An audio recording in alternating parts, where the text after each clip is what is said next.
Oh, I know who your crush is. Your crush is that cop. No. No? Yeah? They're both ugly. No, yours. I don't have a crush on that cop.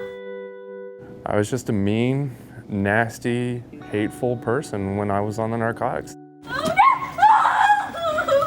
I wasn't a dad, I wasn't a husband, I wasn't a real person. I kind of saw what it was doing to my girls, and my altered state of mind on life was, this would be easier for them if I'm not here. So what's the cure for that? What's the fix for that? Well, the easiest thing to do is go take a bunch of whatever you got in a pill bottle and you know, get it over with.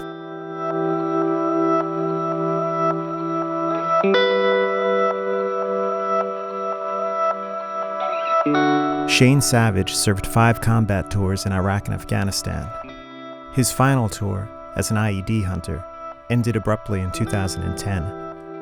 I believe it's September 3rd. We were doing an early morning route clearance mission. We went off the road to go clear a culvert, and we were pulling up to the culvert, and as we were pulling up to the culvert, the lights kind of went out. I can remember yelling on the radio, letting the convoy commander know that I was bleeding and my leg was pinned between the floorboard and the dash. My friend calls me and she's like, "Are you okay? I'm coming down there right now. Don't look at Facebook." So naturally, I look at Facebook and they had posted that my husband and the PFC that he was with were hit by an IED. And that's how I learned of my husband's injuries. And then a couple of hours later, he called me. Shane fractured 24 bones in his left foot and dislocated his ankle. He also suffered a traumatic brain injury, his second in 3 years. Like thousands of soldiers, Shane returned home from war with chronic pain. He was prescribed a steady supply of powerful painkillers. I was in a ton of pain when I came back. Narcotics and opiates fixed that, and then my reaction to that was to just kind of be a nasty person all the time. He also suffered from depression and survivor's guilt. 2 guys that I knew from the unit went over there to go take my spot, and their truck got blown into the canal, and almost everybody in the truck died.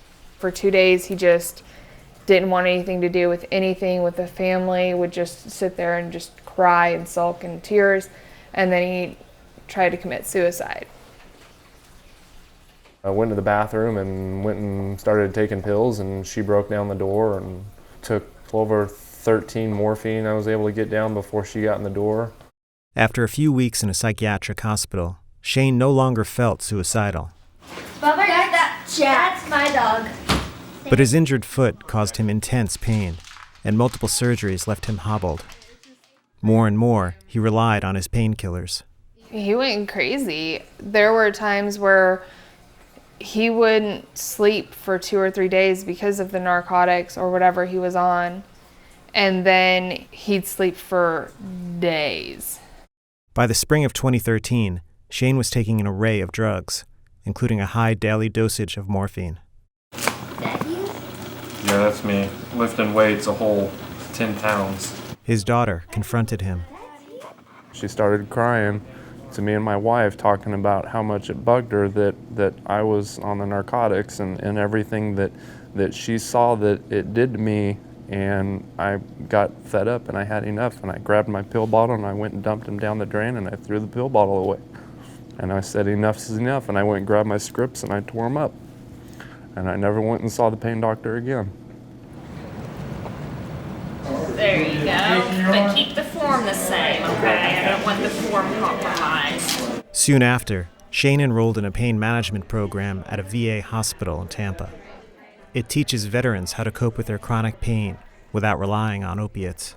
The inpatient pain program is a 19-day program where they spend 3 weeks participating in various forms of therapy, such as physical therapy, occupational therapy, pool therapy, and of course we also have a medical staff that's involved in seeing them on a daily basis. There weren't a lot of options as far as braces went. What is surprising often to the individual is how easily they came off the medication, and even more so, how little difference that it made, that in fact their pain improved even once they were no longer using the opioid analgesics. When the nurse hazed you the first night you were here and they told you to use the men's shower? Yes.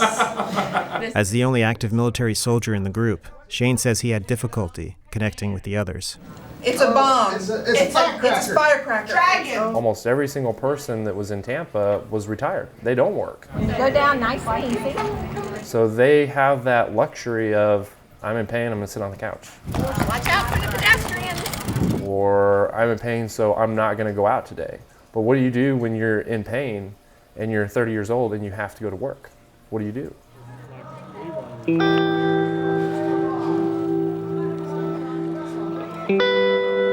In January, Shane underwent another operation on his foot. But the pain has gotten worse, and he's now considering amputation. If you can surround yourself with people that you love, you can live a beautiful life.